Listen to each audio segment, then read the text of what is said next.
Él se llama Daniel Birchner, él es reciente recibido de licenciado en psicología y ha hecho un trabajo, una tesis que está relacionada con los traumas psíquicos y la aplicación en el campo de las emergencias psicológicas. ¿Cómo te va, Daniel? Buenas tardes. ¿Cómo andas, Noel? Buenas tardes. Bueno, ¿cuál fue el detonante de estudiar qué le pasa a un rescatista en su en lo que es su interior y demás? ¿Cómo fue? Bien. A nivel personal, lo que sucede es que todo lo que es el impacto emocional que reciben las personas después de un evento crítico, ya sea desde un accidente automovilístico hasta incluso una mudanza o una separación traumática, hace muy poco a nivel mundial se empezó a visualizar y a intentar atender la dimensión psicológica del efecto. Siempre por ahí se hacía mucho más hincapié en lo que es la atención física, lo que es la atención médica, por así decirlo. Pero después se empezaron a dar cuenta que, sobre todo incluso después de las guerras, que había siempre secuelas emocionales que persistían a lo largo del tiempo y se manifestaban, por ejemplo, en que la gente no podía dormir o tenía lo que se denominan flashbacks, que eran como imágenes y olores del pasado que se les repetían constantemente en la vida. Se empezaban a dar cuenta que tanto los rescatistas como víctimas de primer grado, que podría ser la gente que sufre de accidente en sí, recurrían al abuso de drogas, al abuso del alcohol o tenían relaciones familiares demasiado violentas.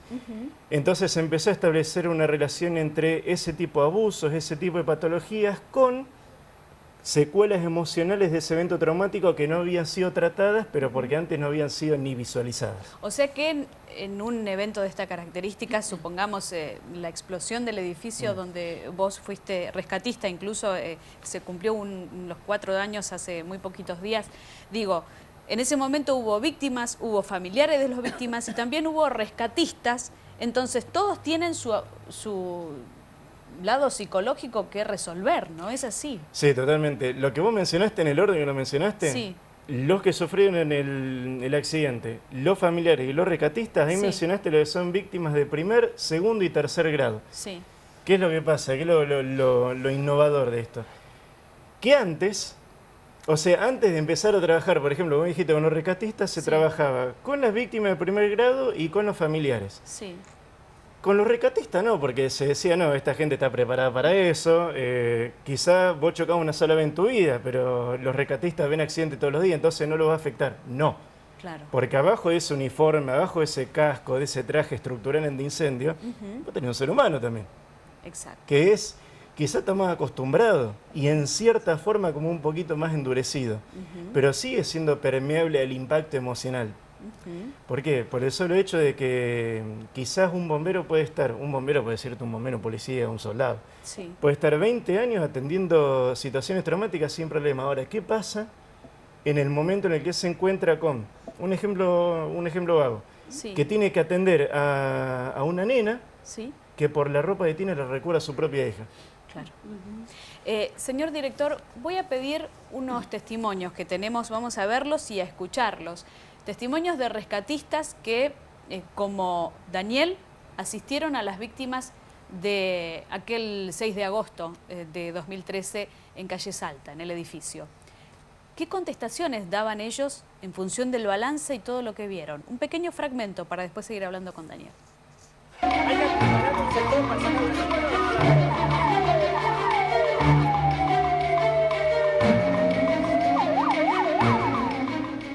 Creo que en el corazón de nosotros y en la garganta de nosotros creo que se reflejaba al hablar.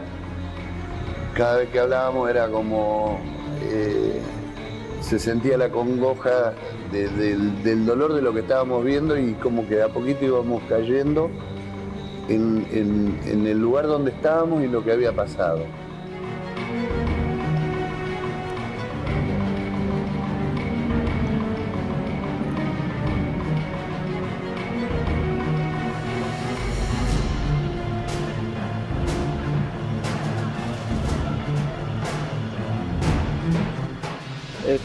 Minuto tras minuto que va pasando en los rescates, sí, uno se siente impactado cada minuto con el trabajo y con la forma de trabajar, y también que nosotros estamos entrenados para eso, pero la situación minuto a minuto impacta al rescatista.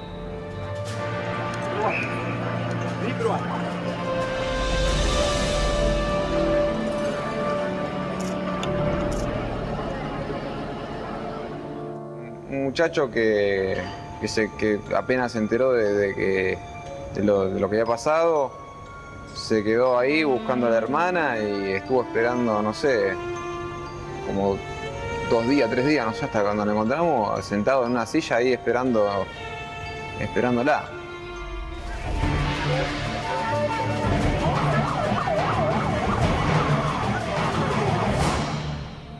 La gente, sin conocerme, sin nada, verme a mí, con todo mi equipo llegando, decían, por favor, encuentren a mis familiares, y eso me impactó mucho.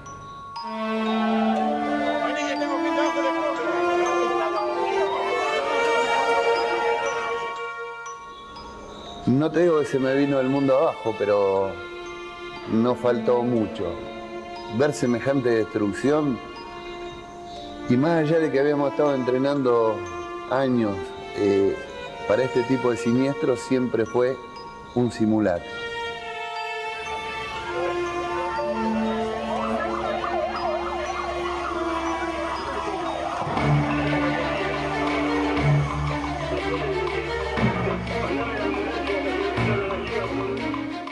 Si yo me pusiera a pensar en mi familia, en mi vida, en mi trabajo, en mis cosas normales de todos los días, me anularía y no me dejaría trabajar en lo que verdaderamente tengo que hacer en ese momento.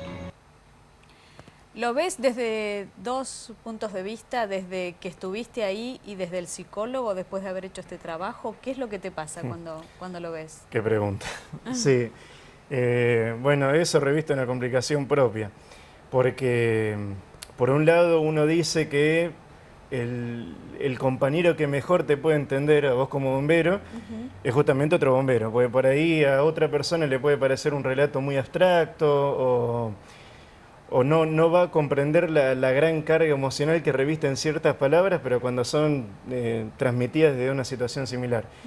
Y como psicólogo es pero increíblemente fina la línea que vos tenés que, el límite que vos tenés que mantener definido para poder estar con el otro, acompañarlo, pero no sumarte también a la misma pena, porque si no te transformás en parte del lastre.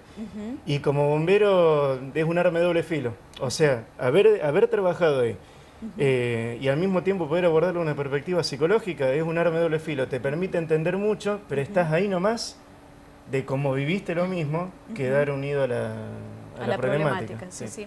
Andrea.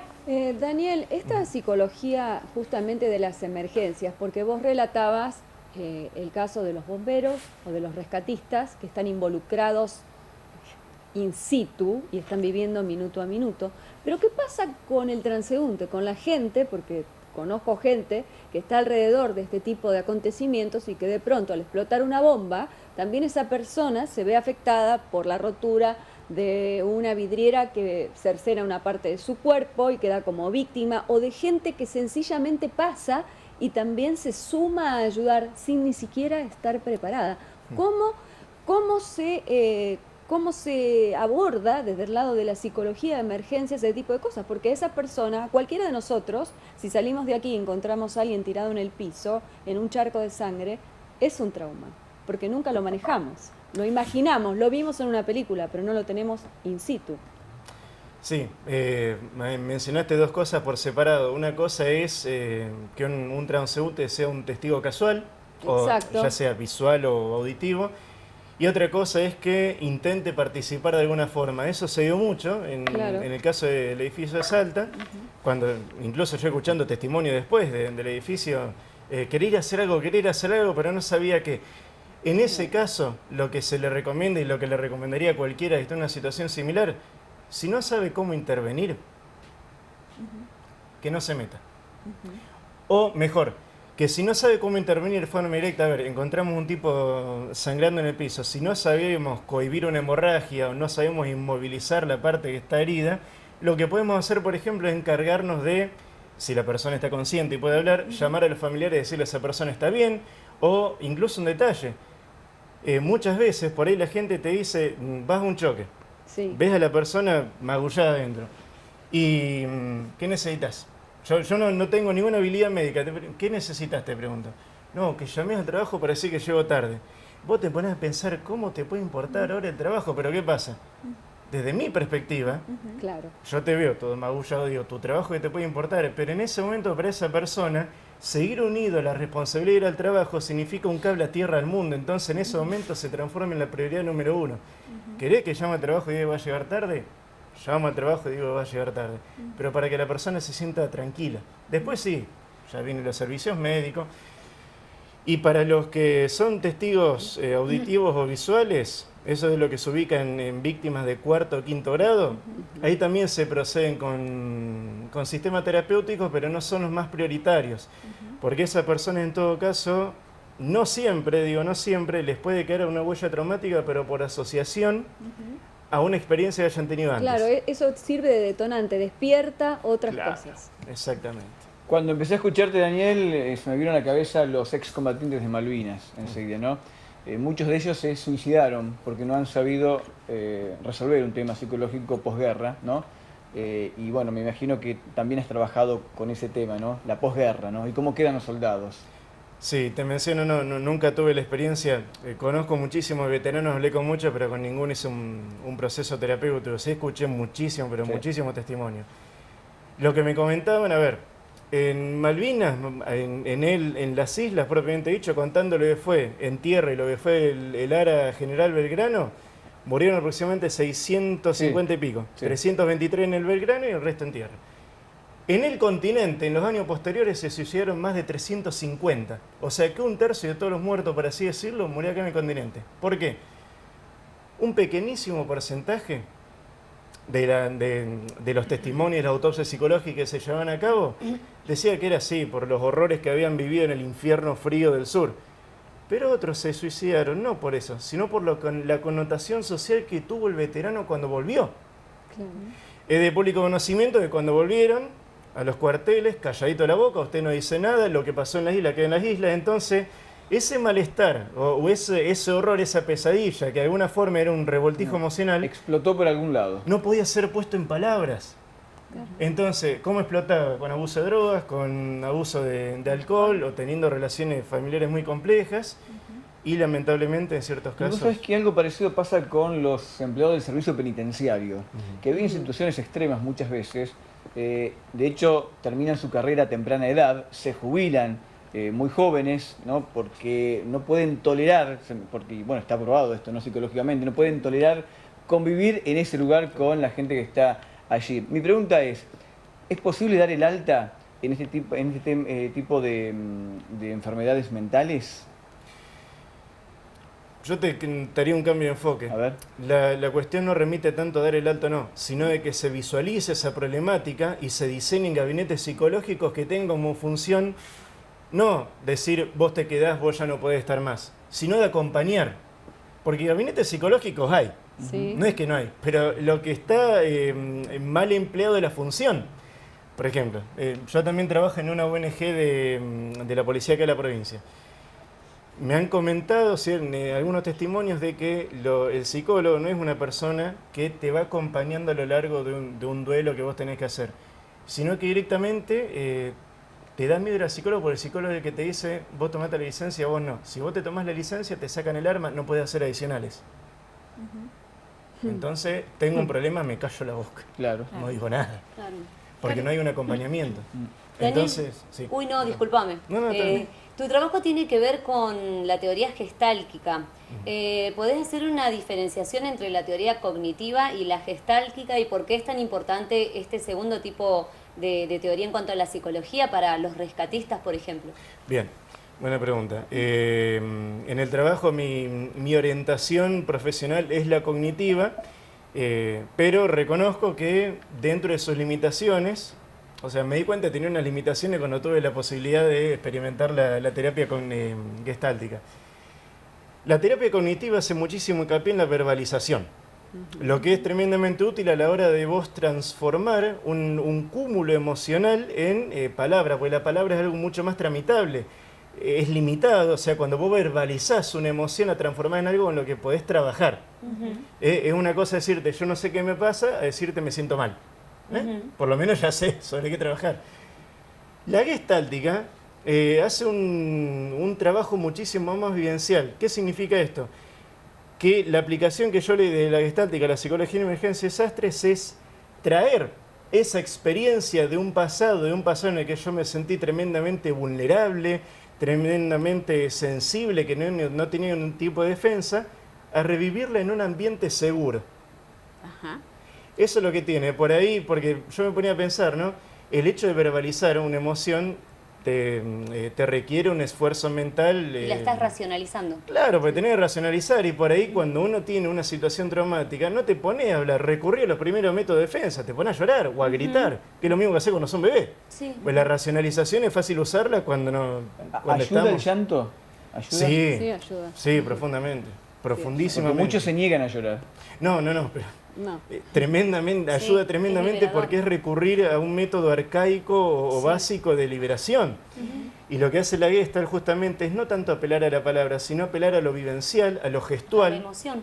Claro, entonces digo, por ahí, una persona que quizás no pueda hablar, pero puede manifestar ese malestar, lo puede expresar a través de un gesto, a través de un dibujo, a través de una situación simulada. Eso es lo que tanto me hizo ruido, y digo, qué bueno está esto, digo, porque si bien mi orientación es otra, pero tengo que reconocer que la gestáltica aporta una herramienta tremendamente útil por el leve conocimiento que tengo de la terapia. ¿A qué conclusión llegaste con tu investigación, con tu tesis que la presentaste para recibirte, Daniel? Es decir, con este trabajo en los rescatistas, en las personas que están en las emergencias, ¿a qué conclusión llegaste? Básicamente el trabajo fue propuesto, o sea, fue concebido con una propuesta de intervención. Yo seleccioné una población en específico, que es el personal de bomberos voluntarios de Rosario. No te podría decir una conclusión porque al ser una propuesta no tiene una realización todavía. ¿Y qué es lo que vos proponés? Lo que yo propongo es un dispositivo dividido en 3 partes, de una introducción, una serie de actividades y un cierre, de terapia gestáltica. ¿Qué significa esto? Bueno, está todo explicado, es juntar al grupo, disponer al grupo en una ronda. Es bastante complicado aplicarlo en el cuartel, porque por ahí en 5 minutos te suena la alarma, un montonazo de otra cosa a hacer. Pero lo que yo propongo es justamente una terapia que no apele tanto a la palabra, sino que apele más a lo que los bomberos pueden compartir, pero del gesto, o incluso las identificaciones. Por ejemplo, habla ella, y cuando estamos haciendo el cierre, yo digo, la verdad me siento muy identificado con lo que dijo ella, porque si ella no se animaba, capaz yo no. Y hasta que no lo dijo ella, yo me sentía re solo en mi forma de pensar, y ahora me di cuenta que ella la comparte. Claro. Entonces, de alguna forma se van formando enlaces de convivencia recíproca entre los integrantes. Y eso es lo que me pareció bastante importante explicar.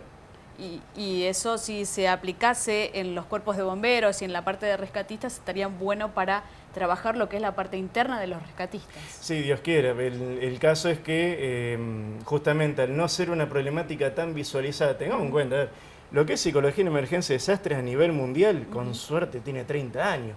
Claro. Imagínense, se empezó a investigar por allá en 1940 y pico, con un incendio que hubo en un boliche de Estados Unidos. De la parte psiquiátrica. La parte psicológica es tremendísimamente joven.